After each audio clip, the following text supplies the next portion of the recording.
नमस्कार। अच्छी और सच्ची खबरों की शुरुआत करते हैं। आपके साथ में हूं शुभम सिंह। सबसे पहले बात नीट यूजीसी को लेकर देश भर में मचे घमासान की करते हैं।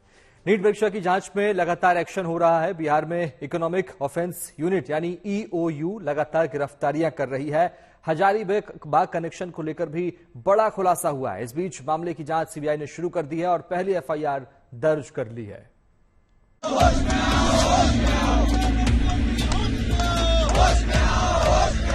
नीट अंडर ग्रेजुएट परीक्षा में धांधली की आग ऐसी भड़की कि आज देश भर में फैल गई। पूरे देश में नीट के पेपर लीक को लेकर घमासान मचा। अलग अलग इलाकों में छात्रों का प्रदर्शन हुआ। इस मामले में बड़ा एक्शन लगातार जारी है। ईओयू यानी आर्थिक अपराध इकाई ने इस मामले में झारखंड के देवघर से 6 और लोगों को गिरफ्तार किया है और अब इस मामले में 19 से ज्यादा गिरफ्तारियां हो चुकी हैं। वहीं नीट यूजी पेपर लीक के दायरे में झारखंड का हजारीबाग कनेक्शन भी सामने आया है। आशंका है कि हजारीबाग के ओएसिस स्कूल से पेपर लीक किया गया। इकोनॉमिक्स ऑफेंस यूनिट को बुकलेट बॉक्स से छेड़छाड़ के सबूत मिले। बुकलेट नंबर 613648 इसी सीरीज के बुकलेट में जो पेपर थे वही लीक हुए हैं और ये बुकलेट नंबर वाला बॉक्स हजारीबाग के ओएसिस स्कूल को मिला था। हजारीबाग का ये स्कूल पेपर लीक के लिए कुख्यात है। 15 मार्च को बीपीएससी परीक्षा के पेपर लीक में भी ओएसिस स्कूल का नाम सामने आया था। बिहार की आर्थिक अपराध इकाई यानी ईओयू लगातार नीट पेपर लीक मामले में जांच को आगे बढ़ा रही है। झारखंड से कुल 6 लोगों की गिरफ्तारी के बाद अब तक ईओयू 19 लोगों पर शिकंजा कस चुकी है और जो सबसे अहम जानकारी ईओयू सूत्रों से अब निकलकर सामने आई है उसके मुताबिक जो संजीव मुखिया का गिरोह है जिसने पेपर लीक की घटना को अंजाम दिया उसका सीधा कनेक्शन हजारीबाग के एक स्कूल से जुड़ता दिख रहा है। हजारीबाग के ओएसिस स्कूल का नाम सामने आया है क्योंकि इसी स्कूल को वो बुकलेट नंबर अलॉट किया गया था जिस बुकलेट नंबर का जिक्र ईओयू ने अपनी रिपोर्ट में किया। शक के दायरे में हजारीबाग का एक प्रोफेसर भी है। सूत्रों की माने तो इसी प्रोफेसर ने पेपर को परीक्षा माफिया तक पहुंचाया। बिहार पुलिस की आर्थिक अपराध इकाई की पूरी जांच अब इस प्रोफेसर के इर्द गिर्द सिमट गई है क्योंकि पेपर लीक की जड़ में यही प्रोफेसर दिखाई दे रहा है। बिहार के माफिया संजीव मुखिया को भी पेपर हजारीबाग से ही मिला। ईओयू सूत्रों के मुताबिक हजारीबाग के ओएसिस स्कूल से पेपर लीक हुआ था। ईओयू के एक्शन से इतर शिक्षा मंत्रालय के आदेश पर सीबीआई ने भी इस मामले की जांच शुरू कर दी है। सीबीआई ने नीट यूजी परीक्षा में धांधली की जांच करते हुए पहली एफआईआर दर्ज कर ली है। कल ही इस मामले में सीबीआई जांच के आदेश दिए गए थे।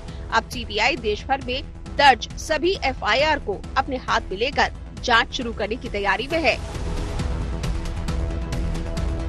सीबीआई जांच के अलावा आज नीट में ग्रेस मार्क्स पाने वाले छात्रों का री एग्जाम हुआ। हालांकि कई छात्र आज दोबारा परीक्षा देने नहीं पहुंचे। वहीं चंडीगढ़ सेंटर में 2 छात्रों के लिए परीक्षा का इंतजाम किया गया था और दोनों ही छात्र परीक्षा देने नहीं पहुंचे। करीब 1563 छात्रों को ग्रेस मार्क्स मिले थे। ये परीक्षा दोपहर 2 बजे शाम 5:30 बजे तक हुई। परीक्षा के लिए देश भर में 6 सेंटर बनाए गए थे।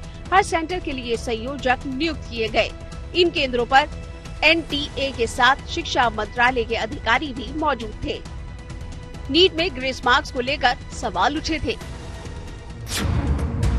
फिलहाल सीबीआई से लेकर ईओयू नीट परीक्षा में धांधली के जाल को सुलझाने में लगी हुई है। लगातार गिरफ्तारियां हो रही है। सीबीआई ने भी इस मामले में पहली एफआईआर दर्ज कर ली है।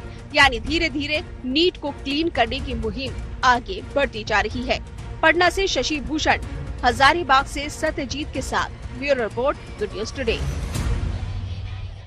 और अब खबर लोकसभा चुनाव के बाद शुरू हो रहे संसद के विशेष सत्र की करते हैं। इसकी शुरुआत कल से हो रही है। कल 18वीं लोकसभा के पहले सत्र की पहली बैठक है और पहले दिन सभी सांसदों को शपथ दिलाई जाएगी।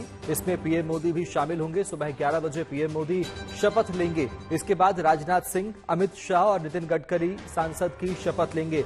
मंत्रिपरिषद के सभी सदस्यों के बाद सभी लोकसभा सांसद पद की और गोपनीयता की शपथ लेंगे। पीएम मोदी समेत उनके मंत्रिपरिषद के 58 मंत्रियों को भी शपथ लेनी है। शपथ ग्रहण का यह सिलसिला 25 जून तक चलता रहेगा। 24 जून को पीएम मोदी की मंत्रिपरिषद समेत 280 नवनिर्वाचित सांसद शपथ लेंगे। 25 जून को 264 नवनिर्वाचित सांसद शपथ लेंगे। इस बार बीजेपी के ओडिशा से लगातार 7 बार के सांसद भृतहरि मेहताब प्रोटेम स्पीकर बने हैं, जो शपथ दिलाएंगे। इस सत्र में प्रश्नकाल और शून्यकाल नहीं होगा। मध्य प्रदेश के लोगों को जल्द ही मेट्रो की सौगात मिलने जा रही है। भोपाल और इंदौर के बाद प्रदेश के एक और शहर में मेट्रो रेल जल्द ही दौड़ती नजर आएगी। मध्य प्रदेश के मुख्यमंत्री डॉक्टर मोहन यादव ने भोपाल और इंदौर मेट्रो प्रोजेक्ट की समीक्षा बैठक की। इस दौरान उन्होंने साफ कर दिया कि जल्द ही इंदौर मेट्रो का विस्तार उज्जैन शहर तक किया जाएगा, जिससे दोनों शहरों के बीच एक तेज पब्लिक ट्रांसपोर्ट से समय की बचत होगी। माना जा रहा है कि जो सिंहस्थ 2028 में श्रद्धालुओं के लिए आवाजाही की सुविधा को देखते हुए यह बेहद उपयोगी कदम साबित हो सकता है। आपको बता दें कि भोपाल में मेट्रो का ट्रायल लगातार जारी है। भोपाल मेट्रो के पहले फेज में मेट्रो ट्रेन अगले कुछ महीनों में शुरू की जा सकती है, जबकि दूसरे और तीसरे चरण का काम 2027 तक पूरा होने की उम्मीद है। संचालन प्रारंभ किया गया था इंदौर भोपाल में। ये समूचे योजनाओं को लेकर के विभाग के अधिकारियों के साथ माननीय वरिष्ठ मंत्री श्री कैलाश विजयवर्गीय, राज्य मंत्री हमारी डॉक्टर प्रतिमा बागरी और अन्य अधिकारियों के साथ में मीटिंग में सम्मिलित हुआ और अभी तक के मेट्रो प्रोजेक्ट के बारे में, जो किए गए कामों के बारे में, मेट्रो की मंजूरी से लेकर अभी तक की गई प्रगति के बारे में सब अवगत होने के बाद आगामी दृष्टि से भी कुछ निर्णय किए हैं। एक फिजिबिलिटी रिपोर्ट आई है सिमस्त को लेकर के, उज्जैन से इंदौर में भी मेट्रो डालना चाहिए। साथ ही साथ एक विचार मेरे द्वारा भी दिया गया कि मेरी बीच में रेल मंत्री से चर्चा हुई थी।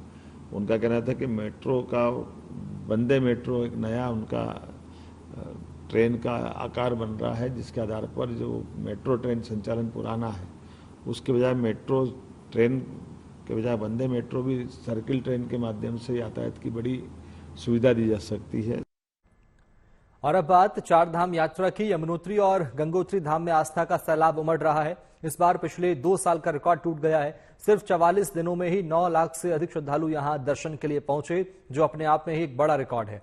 और यही नहीं, पिछले सालों की तुलना में यहां तीर्थयात्रियों की संख्या में जबरदस्त इजाफा हुआ है।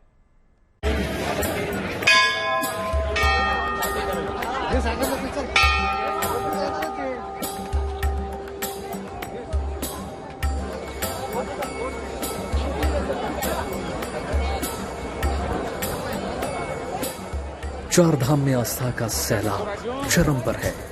इस बार श्रद्धालुओं की संख्या ने पिछले सालों के रिकॉर्ड तोड़ दिए।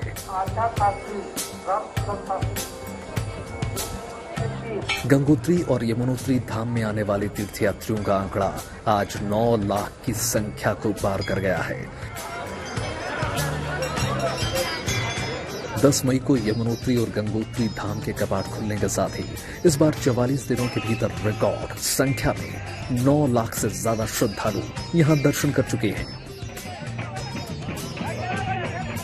जी हां, चार धाम यात्रा शुरू हुए 44 दिन की अवधि बीत चुकी है और इस बार यात्रा काल की शुरुआत 44 दिनों के भीतर यमुनोत्री में 4,42,186 और गंगोत्री में 4,59,572 श्रद्धालु आ चुके हैं। गंगोत्री यमुनोत्री दोनों धामों में पिछले साल यानी 2023 की तुलना में लगभग 16% और साल 2022 की तुलना में 37% से ज्यादा श्रद्धालु इस बार यहां आ चुके हैं। कपाट खुलने के साथ ही गंगोत्री यमुनोत्री में 44 दिनों के भीतर रिकॉर्ड संख्या में कुल 9,01,758 श्रद्धालुओं का आगमन हो चुका है, जबकि इन दोनों धामों में यात्रा के शुरुआती 44 दिनों के भीतर साल 2023 में 7,78,257 और 2022 में 6,59,061 तीर्थयात्री पहुंचे थे। इन दोनों धामों में 2022 और 2023 की तुलना में तीर्थयात्रियों की संख्या में भारी इजाफा हुआ है। रिकॉर्ड संख्या में श्रद्धालुओं के आने के चलते यहां चारधाम यात्रा सुव्यवस्थित और सुचारू रूप से संचालित हो रही है। तीर्थयात्रियों की संख्या को देखते हुए प्रशासन ने यात्रा रूट और पड़ावों पर अतिरिक्त यात्री सुविधाओं को जुटाया है।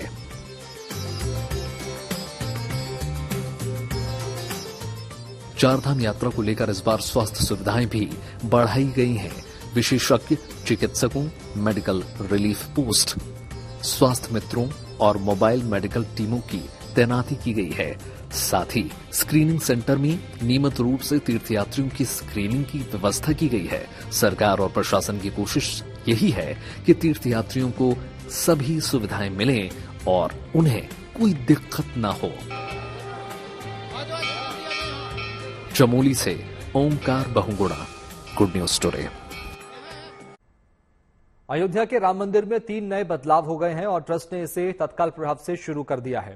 ट्रस्ट का कहना है कि ये फैसले राम भक्तों की भलाई को ध्यान में रखकर लिए गए हैं। हालांकि मंदिर के पुजारी और अन्य साधु संत इन नियमों के पक्ष में नहीं है। चलिए इस रिपोर्ट के जरिए आपको बताते हैं कि ट्रस्ट ने क्या क्या बदलाव अयोध्या में किए हैं।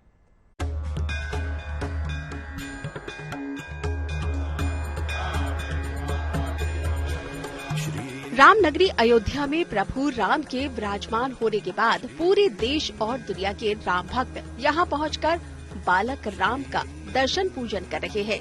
हर श्रद्धालु के मन में ये इच्छा होती है कि वो करीब से प्रभु श्री राम का दर्शन करे, पुजारी तक पहुंच सके और पुजारी उसको प्रभु राम का प्रसाद और चंदन लगा सके। लेकिन अब आप अयोध्या जाएंगे तो ऐसा कुछ नहीं होगा, क्योंकि राम मंदिर ट्रस्ट ने इन व्यवस्थाओं में बदलाव कर दिया है। अयोध्या के राम मंदिर की व्यवस्था में 3 बड़े बदलाव किए गए हैं। पहला बदलाव ये कि अब कोई खास व्यक्ति हो तो उसको मंदिर परिसर में चंदन या तिलक नहीं लगाया जाएगा। दूसरा बदलाव ये कि अब किसी को चरणामृत भी नहीं दिया जाएगा। और तीसरा और सबसे अहम बदलाव ये है कि अब दर्शनार्थी पुजारी को दक्षिणा देने के बजाय केवल दान पात्र में ही दक्षिणा अर्पित कर सकेंगे। ट्रस्ट के जरिए किए गए इन बदलाव की मुख्य पुजारी पुष्टि करते हैं, लेकिन उनका कहना है कि हर मंदिर में भक्तों को चरणामृत और चंदन लगाया जाता है। रामनंदी शास्त्रों में वर्णन है कि रामनंदी परंपरा के मंदिर में चरणामृत दिया जाए, लेकिन राम मंदिर ट्रस्ट ने भक्तों को इसके लिए वंचित किया है। लेकिन इसमें ये 2 चीजें जो बंद हुआ है वो समय पता नहीं चलता। ये ट्रस्ट ही बताएगा कि क्यों है कि रामानंद संप्रदाय के अनुसार है तो इसमें उनका चरणामृत और टीका है। जो ये क्या होता है, भगवान को जब चंदन लगाया जाता है वही बचा होता है और वही चंदन दर्शनार्थियों को दिया जाता है। और उसके बाद में जो चरणामृत होता है वो इसी रूप में होता है कि हम चरणामृत पी लेते हैं तो हमारे जितने प्रायश्चित हैं वो समाप्त हो जाते हैं और यह हमको मुक्ति भुक्ति मिलती है। वहीं अयोध्या के दूसरे साधु संत भी इसे शास्त्र सम्मत नहीं मानते। उनका मानना है कि भक्त दर्शन के बाद तिलक और चरणामृत की इच्छा रखते हैं जो पूरी होनी चाहिए। राष्ट्र के लोग आते हैं, विश्व के लोग आते हैं, एक विश्वास से, एक श्रद्धा से वहाँ जाते हैं, रामलला को निहारते हैं, दर्शन करते हैं और वहाँ दर्शन करने के पश्चात अगर चन्ना अमृत न दिया जाए, प्रसाद न दिया जाए और उनके माथे पे तिलक ना हो राम की नगरी में, तो यहाँ हमारे हिसाब से यह दुर्भाग्य का विषय है। राम जन्मभूमि तीर्थ क्षेत्र के लोग हैं और जो पुजारी जन है, पुजारी समुदाय है, वो उनकी व्यवस्था है कि किसको चंदन लगा पा रहे हैं, चरणामृत नहीं दे पा रहे हैं कि दे पा रहे हैं, प्रसाद वितरण में क्या बाधाएं आ रही हैं, यह अभी दूर की जानी चाहिए। वहीं दिल्ली से अयोध्या दर्शन के लिए आए एक राम भक्त की राय ये भी है कि इस व्यवस्था में बदलाव नहीं होना चाहिए था। आज हम अयोध्या धाम भगवान राम के दर्शन करके आए हैं और हम चाहते हैं जो भी वहाँ पर भक्त जा रहे इतने दूर से आते हैं उनको चंदन लगाया जाए, प्रसाद दिया जाए, जो मंदिर की मर्यादा होती है अति उत्तम रहेगा वो, और उससे आने वाले लोगों में प्रेम बढ़ेगा, सौहार्द होगा और भगवान की कृपा उनके ऊपर ज्यादा रहेगी। दरअसल राम भक्त प्रभु श्री राम के दर्शन के साथ उनके अति करीब जाकर पूजन करने के लिए उत्सुक रहते हैं। हालांकि मंदिर में पहुंचे श्रद्धालुओं को नियंत्रित करने के लिए ट्रस्ट ने विभिन्न प्रकार की गाइडलाइंस जारी की है, लेकिन भक्तगण किसी न किसी तरह भगवान के दर्शन समीप से ही करना चाहते हैं। इस लालसा में हर कोई वीआईपी दर्शन करने को उत्सुक रहता है। साधारण दर्शन करने वाले भक्तों को पंक्तिबद्ध करके बैरिकेडिंग के अंतर्गत दर्शन करवाया जाता है। लेकिन वीआईपी दर्शन करने वाले भक्तों को कुछ और निकट से रामलला के दर्शन का अवसर मिल पाता है। यहाँ दर्शन के पश्चात पुजारियों की ओर से उनके मस्तक पर चंदन भी लगाया जाता है और चरणामृत देकर उन्हें आशीर्वाद दिया जाता रहा है। इसीलिए आम दर्शनार्थियों को ध्यान में रखकर ट्रस्ट ने ये बदलाव किए हैं। ट्रस्ट का कहना है कि मंदिर में सब समान है, इसलिए किसी को खास नहीं माना जाएगा, सबको समान माना जाएगा। Bureau report, news today. Ramnagari Ayodhya में सरयू महोत्सव शुरू हो गया है। 7 दिनों तक चलने वाले सरयू महोत्सव का शुभारंभ सरयू तट पर संपन्न हुआ।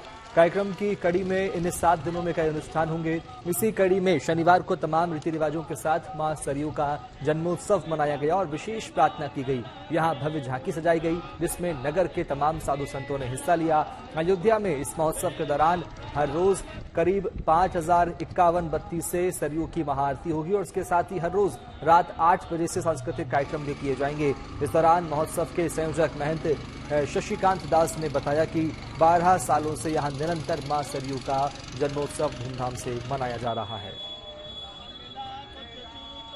मां सरयू जी का जन्मोत्सव विगत वर्ष 2013 से मनाया जा रहा है। वर्ष 2017 से लेकर के अभी तक इसकी भव्यता और दिव्यता उत्तर प्रदेश सांस्कृतिक विभाग, पर्यटन विभाग के द्वारा संस्थान को सहयोग मिल रहा है।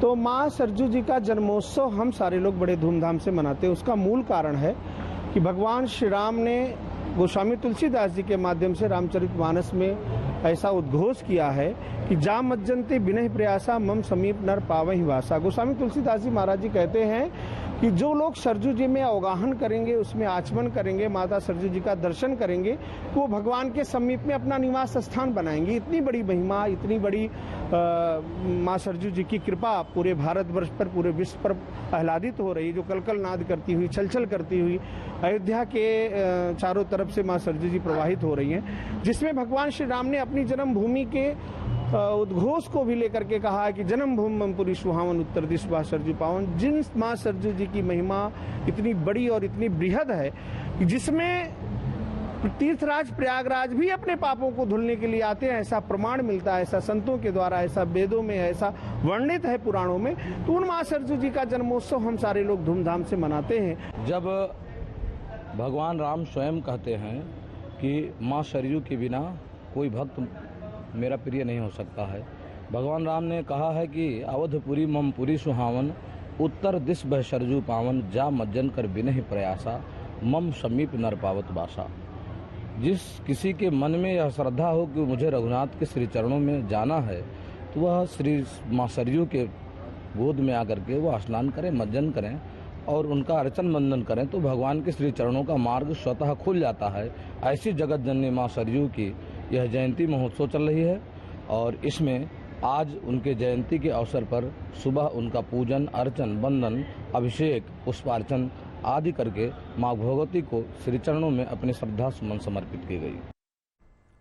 ओडिशा के पुरी में भगवान जगन्नाथ की स्नान यात्रा के साथ ही अलग अलग जगहों पर भी भगवान जगन्नाथ की स्नान यात्रा निकाली गई।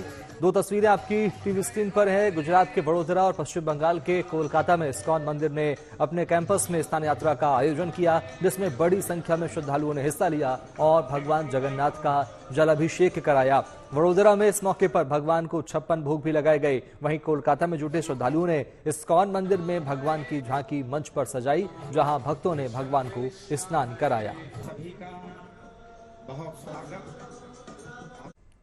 और गर्मी से परेशान दिल्ली समेत उत्तर भारत के लोगों के लिए बादल राहत का पैगाम लेकर आए हैं। हल्की बारिश से तापमान बदला और लोगों को गर्मी से थोड़ी राहत महसूस हुई है। यूपी के कई इलाकों से लेकर नोएडा और दिल्ली तक दिन भर बादल छाए रहे। कई इलाकों में बारिश भी हुई और लोगों को गर्मी से राहत मिली। मौसम विभाग के मुताबिक जुलाई के पहले सप्ताह तक मानसून पूरे देश में पहुंचने की उम्मीद है।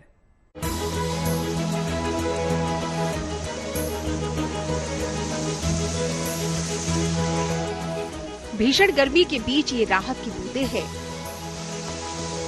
तपिश के बीच ये सुकून की शानदार तस्वीरें हैं। रविवार दोपहर जब सूरज तपिश बरसा रहा था, तभी मौसम ने एक बार फिर से ऐसी करवट ली कि सब कुछ कूल हो गया। आसमान में बादलों ने डेरा डाला और झमाझम बारिश ने दिल्ली वालों को भिगो दिया।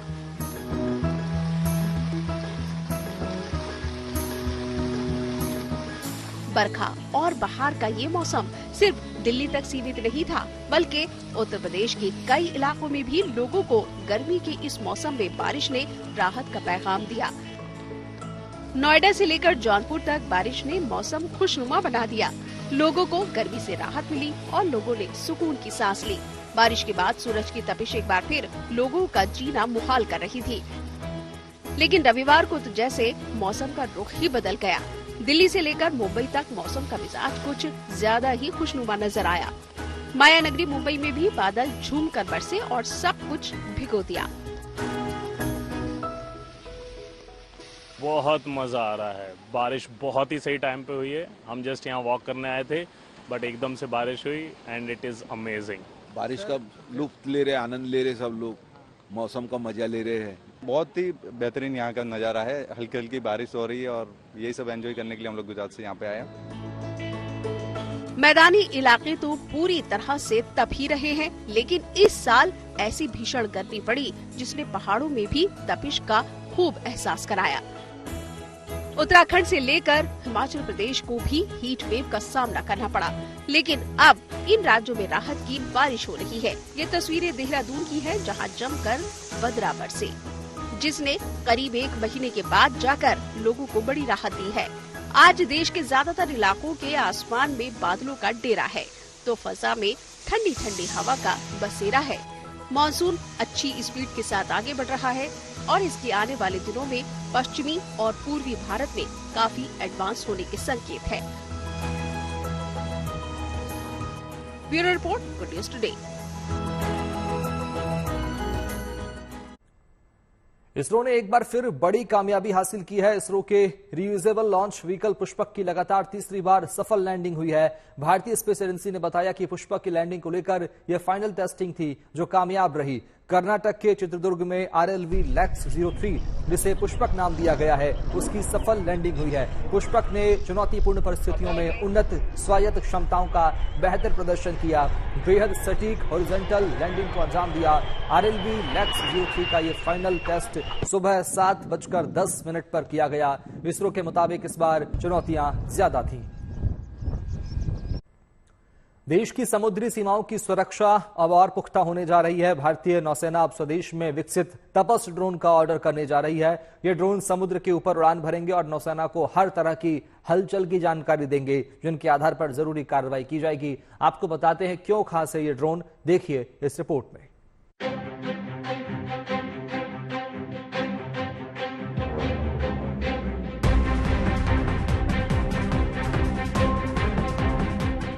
हिंदुस्तान की समुद्री सरहदों पर अब दुश्मनों का परिंदा भी पर नहीं मार पाएगा। देश के समुद्री इलाके में दुश्मनों की हर चाल नाकाम करने के लिए वैसे तो एयरक्राफ्ट कैरियर, डिस्ट्रॉयर और तमाम जंगी जहाज तैनात है, लेकिन समुद्री सीमा की सटीक निगरानी के लिए नौसेना अब इस ड्रोन का इस्तेमाल करेगी, जिसका नाम है तपस। तपस का मतलब है tactical airborne platform for the aerial surveillance beyond horizon. ये ड्रोन समुद्री इलाके में उड़ान भरेगा और दुश्मन की हर हरकत पर नजर रखेगा, ताकि नौसेना दुश्मनों की किसी भी नापाक कार्रवाई का समय पर माकूल जवाब दे सके। तपस ड्रोन पूरी तरह से स्वदेशी है। देश में बना ये पहला स्वदेशी मानव रहित ड्रोन है। इसे भारतीय रक्षा अनुसंधान और विकास संगठन यानी DRDO ने विकसित किया है। नौसेना को फिलहाल 4 तपस ड्रोन की दरकार है, जो देश की समुद्री सीमा पर नजर रखने में मददगार होंगे। इस ड्रोन के निर्माण की तैयारी 2016 में शुरू की गई थी। 2023 में इसका सफल परीक्षण किया गया था। नौसेना ने कर्नाटक के पास इसका टेस्ट किया था। इसे अरब सागर के ऊपर उड़ाया गया था। टेस्ट में पाया गया कि यह ड्रोन 18 घंटे से अधिक समय तक उड़ान भरने में सक्षम है। टेस्ट के दौरान इस ड्रोन ने 28,000 फीट की ऊंचाई तक उड़ान भरी। इस ड्रोन को लगातार 24 घंटे और 30,000 फीट की ऊंचाई पर उड़ान के लिए विकसित करने का लक्ष्य रखा गया है। आपको बताते हैं तपस ड्रोन की और कौन सी खूबियां हैं जो इसे खास बनाती है। तपस ड्रोन को उड़ान भरने के लिए लंबे रनवे की जरूरत नहीं पड़ती। इसका इस्तेमाल छोटे रनवे से ही किया जा सकता है। इसका वजन 1800 किलोग्राम है। ये 350 किलोग्राम वजन को लेकर उड़ान भर सकता है। Medium altitude long endurance drone है जो अमेरिकी प्रेडेटर ड्रोन का विकल्प बन सकता है। जहां पे तपास्या 201 की बात आती है, वो एक मीडियम रेंज सर्वेलेंस ड्रोन है जो एक और लो कॉस्ट ऑप्शन है और इसका हाई एंड्योरेंस होता है। कई घंटे तक ये फ्लाइट में रह सकता है और ये आपकी रिकॉनेसेंस सर्वेलेंस के लिए आपका बहुत ही इफेक्टिव एक प्लेटफॉर्म। तपस ड्रोन का निर्माण भारत इलेक्ट्रॉनिक्स लिमिटेड यानी BEL और हिंदुस्तान एरोनॉटिक्स लिमिटेड यानी HAL मिलकर कर रहे हैं। 2 साल के अंदर इसका निर्माण कर दिया जाएगा और इसे नौसेना को सौंप दिया जाएगा। मंजीत नेगी के साथ bureau report, good news today. और इसी के साथ अच्छी खबर, सच्ची खबर फिलहाल इतना ही। देश और दुनिया की तमाम अच्छी खबरों के लिए आप देखते रहिए गुड न्यूज टुडे। नमस्कार।